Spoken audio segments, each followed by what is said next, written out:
state record for the most APs taken by a freshman. In the first few weeks of that spring semester, Elizabeth had dropped a course because she got a B on the first test, which increased the risk of her missing a full A for her final grade. She then pleaded with Kara to drop a linear algebra course that was giving her trouble. "Take AP Stats instead," she said. "All you have to do is a crapload of homework. That's 40% of the grade. If you do it all, they give you an A." Kara ignored this advice. She liked linear algebra. Elizabeth, on the other hand, didn't like much at all about high school. As Kara recalls, Elizabeth was working all the time. She had no social life. She was just so freaking diligent. She was also, as you might imagine, stress-addled and often upset or anxious. But this is the approach that most students at her elite high school swore by. It's also the approach followed by tens of thousands of other talented but overworked students across the country. It persists for one simple reason. If you're not an amazing athlete or a genius, and if your parents aren't capable of donating a new library to Harvard, demonstrating time-consuming commitment to lots of things has been deemed the only reliable way to maximize your admissions chances. It's a brutal game, and it's no fun to play, but at least the rules are clear. Then along came Kara. Spooked by the grim encounter with her college counselor, a meeting that concluded with the counselor pulling out the applications for the less competitive California public universities, Kara scraped together enough money to apply to 21 different schools. Her dad refused to pay that many application fees. "I was freaked out that I wasn't going to get in anywhere," she recalls. But here's the thing. Kara did get in.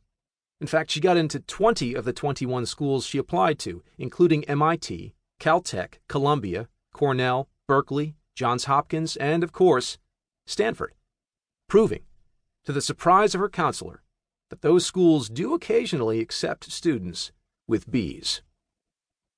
Kara's long string of acceptances surprised her classmates because she had refused to play the standard admissions game. Kara had the lowest GPA of any student from her school who had ever been accepted into MIT, where she now attends. She took a reasonable course load and avoided a crushing extracurricular schedule. Unlike most of her competitive peers, Kara actually enjoyed high school.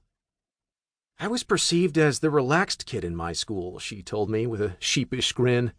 It was as if she were admitting a crime. As you might imagine, Kara's success proved disruptive. The entire motivation, the raison d'etre for the brutal schedules of students like Elizabeth, is their unshakable confidence that doing more things than the thousands of other applicants applying to the same schools is the only way to stand out. Kara shattered this confidence, and in doing so she provided a glimmer of hope for stressed students everywhere. It might be possible to stand out without burning out. Meet the relaxed superstars. Kara is part of a little-known subculture of students that I call the relaxed superstars.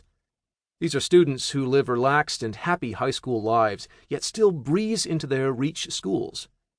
Like Kara, they challenge a lot of what we thought was true about the college admissions process. Most relaxed superstars pay little attention to college admissions until application deadlines loom. The topic doesn't dominate their lives the way it does for so many of their peers. They dismiss the belief that you should suffer through the hardest possible course schedules. Instead, they build reasonable schedules that provide challenge but still leave plenty of free time. They abhor crowded lists of extracurricular activities. Instead, they focus on a small number of genuinely interesting pursuits. Perhaps the most striking trait of these students is their happiness. Spending time with them, I have been astonished by how much they seem to enjoy their lives. They flat out reject the idea that happiness must be deferred until after you get accepted into college. And they prove that living a relaxed and engaging life can actually make you more successful in the admissions process. This book presents the first insider look into the fascinating world of these students. For the past 3 years, I've tracked down relaxed superstars from across the country and listened to their stories. During my research, I met Olivia, for example, a student from New Hampshire who earned a full-ride scholarship to the University of Virginia even though she spent, on average, only 6 or 7 hours per week.